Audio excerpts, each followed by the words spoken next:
ॐ नमो भगवते वासुदेवाय। ॐ अज्ञानतिमिरान्धस्य ज्ञानाञ्जनशलाकया चक्षुरुन्मिलितं येन तस्मै श्रीगुरवे नमः। हरे कृष्णा। सब भक्तों का स्वागत है प्रातःकालीन श्रीमद् भागवतम के पाठ में। हम श्रवण कर रहे हैं श्रीमद् भागवतम का चतुर्थ स्कंद। इसके अंतर्गत पुरंजन उपाख्यान। नारद मुनि प्राचीन बलिशद महाराज को कर्म से निवृत्त करा के भक्ति में लगाने के लिए इस विशेष इतिहास को कह रहे हैं। उसके अंतर्गत पुरंजन राजा ने बुद्धि रूपी उस स्त्री को वर्ण किया और उसके पश्चात वह 9 द्वारों से बने हुए उस पुर में रहने लगा। उसके 2 द्वार जो हैं आँखों के रूप में, उसके बारे में हमने श्रवण किया। अभी आज और 2 द्वारों के बारे में श्रवण करेंगे। नलिनी नालिनी च प्राग्द्वारावेकत्र निर्मिते अवधूत सकस्ताभ्याम विषयं याति सौरभम। नलिनी नालिनी च प्राग्द्वारौ एकत्र निर्मिते ताभ्याम अवधूत सखः सौरभम विषयम याति। पूर्व की दिशा की ओर नलिनी और नालिनी नामक ये 2 द्वार हैं। ये 2 द्वार एक ही स्थान पर निर्मित है। उन दोनों से अवधूत नामक मित्र के साथ सौरभ नामक प्रदेश में पुरंजन जाता था। तो ये नल और नाल यानी ये नासिका, नाक के 2 छिद्र हैं। छिद्र से युक्त होने के कारण वायिम और दाहिनी, बाई और दाहिनी नाक को क्रमशः नलिनी और नालिनी कहा गया है। नाम के भेद के कारण इन दोनों के कार्य में भी नेत्र के ही समान न्यून और आधिक्य समझना चाहिए। यानी इसमें भी दाहिनी जो नाक है वह छिद्र ज़्यादा महत्वपूर्ण है। वायु नामक देवता के अधिष्ठित होने के कारण घ्राण को अवधूत सखा कहा गया है। उस घ्राण के मार्ग से पुरंजन सौरभ प्रदेश में जाता था और गंध को ग्रहण करता था। तो नाक के द्वारा व्यक्ति गंध ले सकता है, श्वास ले सकता है। इस प्रकार से पुरंजन क्या करता था? गंध को ग्रहण करता था नाक के द्वारा। मुख्या नाम पुरस्ताद्वास तयापण बहुधनौ विषयो याति पुरराड्र सज्ञ विपणान्वितः। मुख्या नाम पुरस्तात् द्वाहा त्वया तया पुरराड रसज्ञ विपणान्वितः आपण बहुधन विषयौ याति। पूर्व की ओर मुख नामक जो द्वार है, जिसे मुख्य नाम भी कहा गया है, उससे राजा पुरंजन रसज्ञ, रसों का ज्ञान और विपण के साथ आपण और बहुधन नामक प्रदेशों में जाता था। पूर्व की दिशा की ओर जो मुख है, इस मुख नामक द्वार का यहाँ उल्लेख है।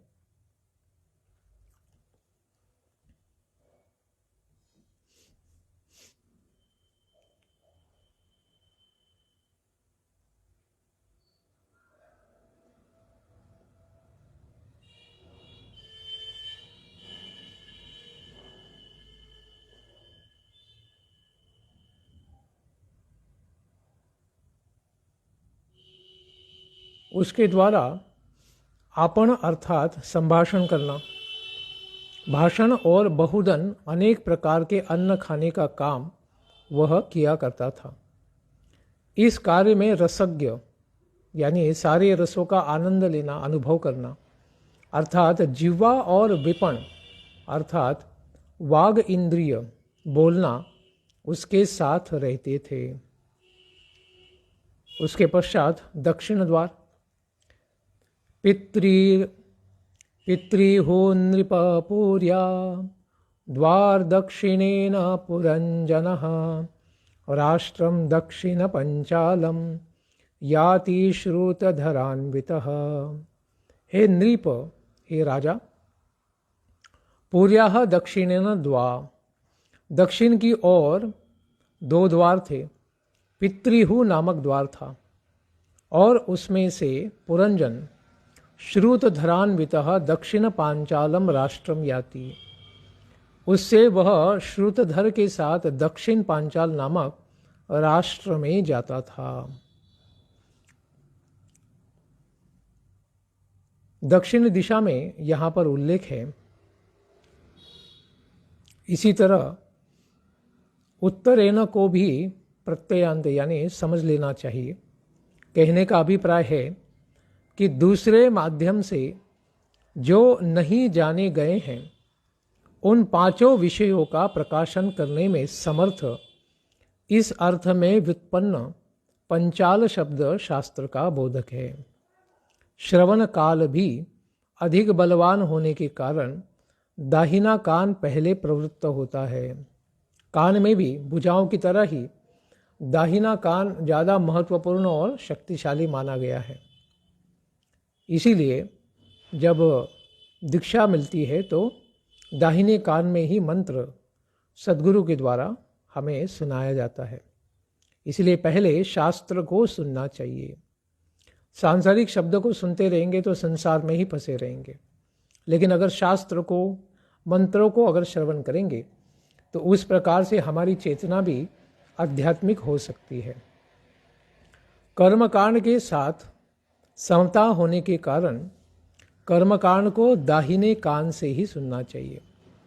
अतएव कर्मकांड के अर्थों का अनुष्ठान करके पितरों के लोक को प्रदान करने वाले जीव पितृयान को प्राप्त करता है।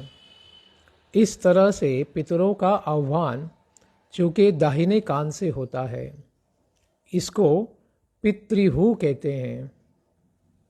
इसी तरह उसके विपरीत उत्तर कान को देवहु कहते हैं। इसी तरह से व्याख्या भी करेंगे। दाहिने कान को पितृहु कहते हैं और उत्तर यानी वाम कान को देवहु कहते हैं। प्रवृत्त और निवृत्त दोनों प्रकार के शास्त्र पंचाल सज्ञक है। श्रुतधर श्रोत्र के द्वारा जीव पितृयान और देवयान को प्राप्त करता है।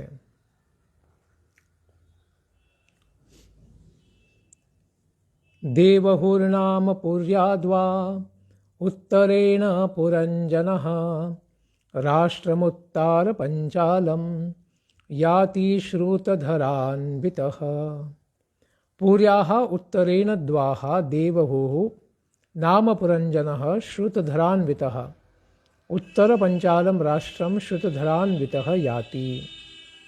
उस पुरी के नगर के उत्तर द्वार का नाम देवहु था। उससे पुरंजन उत्तर पांचाल नामक राष्ट्र में जाता था। उसके पश्चात पश्चिम द्वार आसुरी नाम पश्चाद्वास तया याति पुरंजनः ग्रामकं नाम विषयं दुर्मदेन समन्वितः। पश्चाद्वाह आसुरी नाम तया पुरंजनः दुर्मदेन समन्वितः ग्रामकं नाम विषयं याति। पुरी के पश्चिम द्वार उसका नाम है आसुरी, आसुरी नाम। तया उसके द्वारा पुरंजन दुर्मद के साथ ग्रामक नामक राष्ट्र में जाता था। तो आसुरी इंद्रियों में ही रमन करने वाले आसुरी लोग होते। असुरों की इस अर्थ में आसुरी रूप बनता है, अर्थात लिंग द्वार। उस द्वार से वह ग्राम में रहने वाले लोगों को प्राप्त होने वाले सुख यानी व्यवाय, मैथुन, इंद्रिय सुख अपनी गुप्तेंद्रिय द्वारा करता था। तो इस प्रकार से ये आसुरिक भोग या सुखों को प्राप्त करने का द्वार है। उसके पश्चात पश्चिम का दूसरा द्वार निर्रतिर्नाम पश्चाद्वास तया याति पुरंजनः वैशसं नाम विषयं लुब्धकेन समन्वितः। निर्रतिः नाम पंचात् द्वाहा पुरंजनतया लुब्धकेन समन्वितः वैशसं नाम विषयं याति। पश्चिम का जो दूसरा द्वार है उसका नाम है निर्रति। उससे लुब्धक के साथ वैशस नामक राष्ट्र में पुरंजन जाया करता था। तो मृत्यु के द्वारा होने के कारण गुद को यानी गुदा द्वार को निर्रति कहा गया है, क्योंकि उसके अंदर जो रोगों की जो पीड़ा है उस पीड़ा को नारकीय पीड़ा कहा गया है, वो जो नरकों में प्राप्त होती है। तो मल त्याग को वैशस कहते हैं, लुब्धक पायु को कहते हैं। इसलिए मरे हुए दुख प्राप्ति के कारण लुब्धक के समान हो जाता है।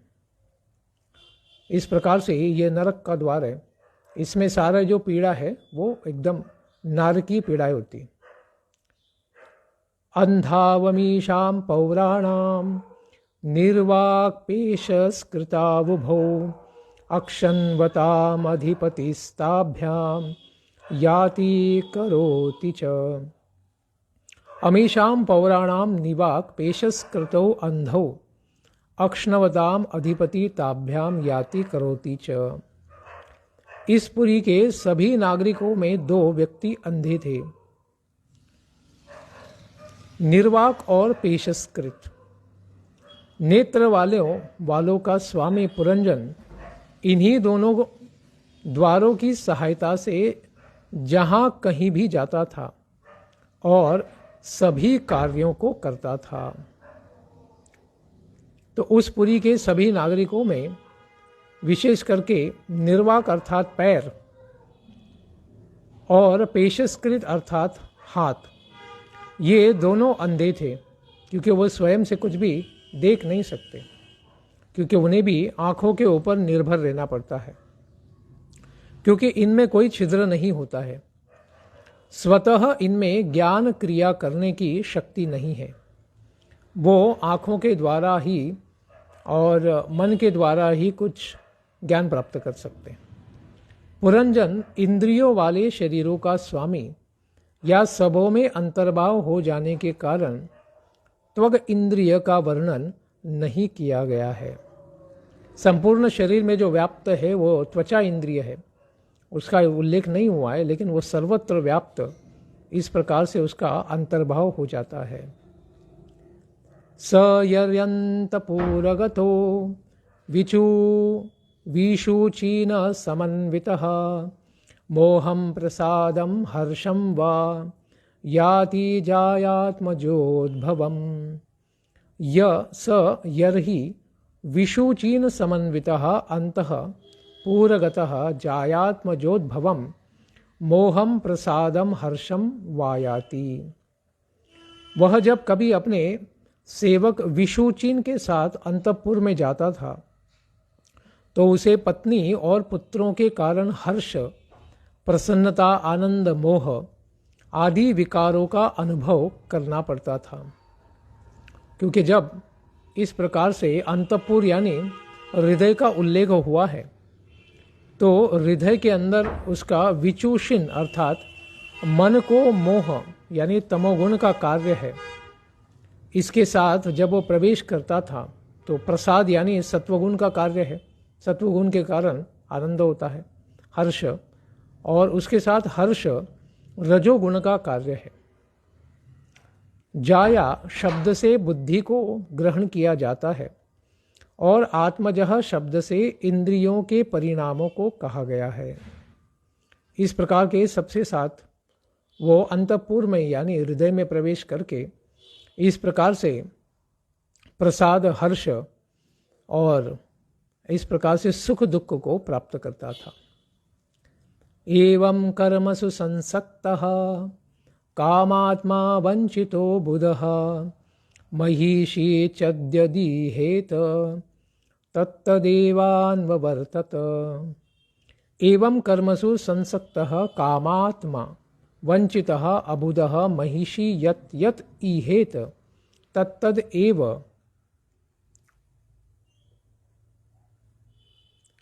अन्वर्तत। इसी प्रकार से उसका चित्त अनेक प्रकार के कर्मों में लगा रहता था। कामपरायण होने के कारण, यानी बहुत सारी भौतिक इच्छाएं होने के कारण, वह अज्ञानी ज्ञान रहित अपनी पत्नी के द्वारा ठगा गया था। तो अपनी भौतिक बुद्धि के साथ भ्रमित होकर वो सारे अंतःपुर में और सारी पुरी में भ्रमित अवस्था में फंस गया था।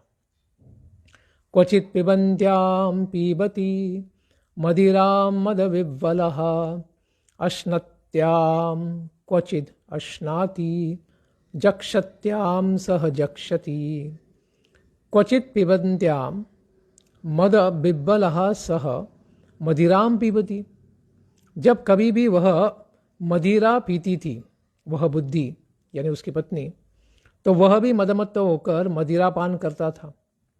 अश्नत्याम क्वचित अश्नाति।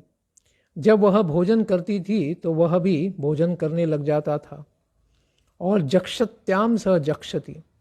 और जब वह कुछ चबाती थी तो वह भी उसके साथ उसी वस्तु को, यानी पान आदि ये सब चबाने लग जाता था। यानी बुद्धि के साथ ही हर चीज़ का वो अनुकरण करता था। बुद्धि जो कर रही है मैं भी स्वयं वही कर रहा हूँ, इसी प्रकार से वह अनुभव करता था। इसी के साथ कभी कभी पत्नी क्वचित गायति गायन्त्याम रुदत्याम रुदति क्वचित क्वचित धस्सन्त्याम हसति जल्पन्त्याम अनुजल्पति। क्वचित गायन्त्याम गायति। कभी वह गाने लगती तो वह भी गाता। रुदत्या रुदति। वो रोने पर वह भी रोने को शुरुआत कर देता था। क्वचित हसन्त्याम हसति। पत्नी हंसती तो वह भी हंसता। जल्पन्यांश्च अनुजल्पति। और कभी कभी वह बातें करती तो वो पुरंजन भी उसके साथ बातें करने लग जाता था। उसी के साथ कभी कभी क्वचित धावति धावन्त्याम तिष्ठन्त्याम अनुतिष्ठति अनुशेते शयानायाम अन्वास्ते क्वचिदासतिम। क्वचित धावन्त्याम धावति। वह दौड़ने लगती तो वह भी दौड़ जाता। तिष्ठन्त्याम अनुतिष्ठति। वह बैठने पर वह भी पुरंजन भी बैठ जाता, या वह खड़ी हो जाती तो ये भी खड़ा हो जाता। शयाना याम अनुशेते। और वह सोने पर ये भी सो जाता। क्वचित आसतीम आस्ते। और उसके पीछे पीछे ही जाता था, और उसके बैठने पर बैठता और उठने पर उठ जाता। इसी प्रकार से सारी चेष्टाएं वो अपनी पत्नी के अनुसार ही करता था। उसी के साथ क्वचित शृणोति शृण्वत्याम पश्यन्त्याम अनुपश्यति क्वचित जिघ्रति जिघ्रन्त्याम स्पृशन्त्याम स्पृशति क्वचित क्वचित शृण्वन्त्याम शृणोति। कभी उसके सुनने पर सुनने लगता था। पश्यन्तीम अनुपश्यति। कभी उसके देखने पर देखने लगता था। क्वचित जिघ्रन्त्याम अनुजिघ्रति। कभी वह भी सूंघती तो ये भी सूंघता रहता था, अगरबत्ती या फूलों का सुगंध। क्वचित स्पृशत्या स्पृशति। और वो मखमली चीज़ों को स्पर्श करने पर यह भी उसी प्रकार से फूलों को और उन वस्तुओं को स्पर्श करता था। क्वचित च शोचतिम जायाम अनुशोचति दीनवत् अनुरिष्यति रिष्यन्त्याम मुदिता भनुमोदते। क्वचित जायाम शोचतिम दीनवत् अनुशोचति। कभी कभी वह प्रिया शोकाकुल होती तो वह भी अत्यंत दीन हो जाता और शोक करता। रिष्यन्त्याम अनुरिष्यति। कभी वह बड़ी प्रसन्न हो जाती तो वह भी बड़ा प्रसन्न हो जाता। मुदिताम अनुमोदते। और कभी वह आनंदित होती तो यह पुरंजन भी बड़ा आनंदित हो जाता था। विप्रलब्धो महिषैवं सर्व प्रकृति वंचितः निच्छन्नो करोत्यज्ञः क्लैब्यात् क्रीडा मृगो यथा। एवं महिष्या विप्रलब्ध सर्व प्रकृति वंचितः अज्ञः न इच्छन् क्लैव्यात् क्रीड़ा मृगः यथा अनुकरोति। इस तरह अपनी महिष्या यानी पत्नी के द्वारा ठगे जाने के कारण, वंचित होने के कारण वह अज्ञानी ऐसा पुरंजन सारी प्रजा के साथ यानी प्रजा भी उसको ठगने लगी, क्योंकि जो रानी के द्वारा ठगा जा रहा है तो उसे कोई भी ठग सकता है, तो इसलिए प्रजा भी उसको ठगने लगी। वह अपनी नपुंसकता के कारण यानी पुरुषत्व खोने के कारण, क्योंकि स्त्री के पीछे जो भागता है वो फिर अपने पुरुषत्व को भी खो देता है। इस प्रकार से नहीं चाहकर भी वह अपनी पत्नी का अनुकरण करने के लिए क्या बन गया? क्रीड़ा मृगः यथा अनुकरोति। क्रीड़ा मृग यानी खेलने वाले एक पशु, पेट पशु, जिसको पेट एनिमल बोलते हैं हम, पालित पशु के समान ही विवश बन गया, क्योंकि वह सर्वांग रूपेण अपनी पत्नी के द्वारा पूर्णतया नियंत्रित था। इस तरह सबों से संग राहित्य रूप स्वभाव वाला वह ठगा गया, पत्नी के द्वारा भी, प्रजा के द्वारा भी और उसके लोकपालों के द्वारा भी ठगा गया। अथवा पूर्ण रूप से वह प्रकृति से वंचित हो गया, जो उसका पुरुषत्व है पूरा चला गया, स्त्री भाव से प्राप्त हो गया। धीरे धीरे वो पूरी तरह एक स्त्री के द्वारा नियंत्रित एक पालिव पशु की तरह ही क्रीड़ा मृग बन गया। इस प्रकार से व्यक्ति अगर अपनी भौतिक बुद्धि के साथ केवल काम वासनाओं के पीछे भागेगा तो भगवान को भूलकर, भगवान की भक्ति भूलकर, ज्ञान को भूलकर फिर क्या करेगा? ऐसे ही भ्रमित जीवन को प्राप्त करेगा।